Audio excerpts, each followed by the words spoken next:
I'll talk in this direction, even though the camera's over there, because I don't know what else to do. Anyway, I've often wondered, thinking of this topic this week, what it would be like if humans are at the top of the food chain on the earth, so to speak. And because of that, we kind of get to design our diet exactly the way that we like it. Our pets, on the other hand, our domesticated pets, they get whatever we feed them. And I've often wondered what humans would be like if they were second on the food chain and were fed the optimal science diet from the moment they were born. Could you imagine? Could you imagine our state of health and well-being if from the very beginning we had been fed the optimal diet and in the optimal quantities at the optimal times with no indulgence? Could you imagine that?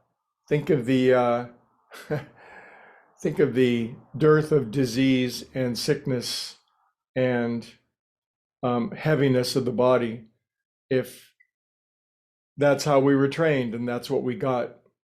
We'd be on a diet and it would be scientifically optimized for our well-being. But of course, that's not the case, and we get to eat pretty much whatever we want and whenever we want, as much as we want, and indulge in it, whether it's necessarily good for us or not. And so, since the topic this week is mental dieting, it's I'm going to bring up a particular concept, and it's called mental taste buds.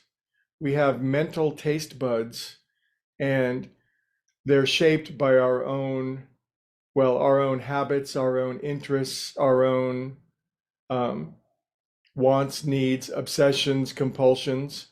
And with our mental taste buds, we consume thinking that is our that's arranged to our own palate, and we can indulge in that as much as we want. But imagine if our mental taste buds were trained and disciplined so that anytime a foreign or an alien or an unproductive or an unhealthy thought entered our mind or into our body, that we immediately discontinued consuming it. Have you ever eaten a piece of aluminum foil? You're eating a Chipotle burrito, which probably wouldn't be on the human science diet, I suspect, if we were second on the food chain, but I digress. But have you ever eaten a piece of aluminum foil and it's like, bleh, bleh. It's like, it's so wrong. It's so antithetical to what the body wants that it immediately sends a message saying, don't do that. Now, if we eat something and it manages to sneak into our body will tell us later that that doesn't belong, and it has a way, I won't elaborate, but of getting it out pretty quickly. Food poisoning.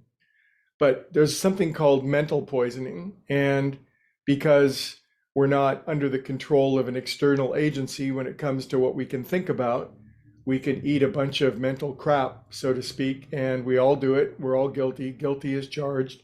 But we could conceivably go on a diet and rearrange and heal our mental taste buds. And so the thought would be that as we move forward into the rest of our lives, that because of our sensitivity that we've gained through our practice of meditation, mindfulness, journaling, introspection, prayer, all the things we do, spiritual, blah, blah, blah, that we notice the instant that we're consuming bad mental food. Now, what's bad mental food? Well, I'm worried and I'm going to consume a lot more worry. Aing, yang, yang, chew, chew, chew. Or we're fearful, and so we eat more of that. We chew on it. Our mental taste buds really like it, and they keep grabbing for more, even though we're way more than full and we're going to puke. What other mental food could we chew on that's not good for us? Resentment against somebody, jealousy or envy.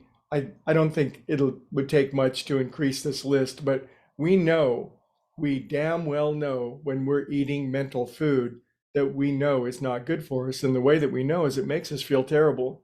And yet we eat it anyway. And there's a word for people that would eat a lot of something that would make them continuously sick. The word is insane. Now, it's a strong word, but I think the world at large, in many respects, is largely insane, because it doesn't mean we're not a wonderful species. We're cute animals. Yes, we're wonderful. We're kind. We do what we do, and yet we're a species that's it's got some stuff to work on, primarily insanity and the consumption of hideous mental food that turns us into mean-spirited, competitive maniacs. Sometimes.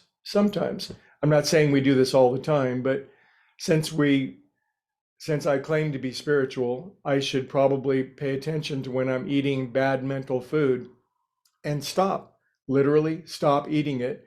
And what's more tempting than something you're eating that tastes really good and all you want to do is keep eating it, right? Right. So let's see if we can work on that. I managed to complete my fast yesterday at 39 hours, and it's a good form of fasting or dieting. And I'll leave that up to you with regard to food, but with regard to what our mental taste buds are looking for, biting on, chewing, and swallowing and digesting, we might think upon this. What's one primary area? Listening to the news. How much of that do we really need to listen to before we get sick? Anyway, I'll see you all tomorrow and have a good diet.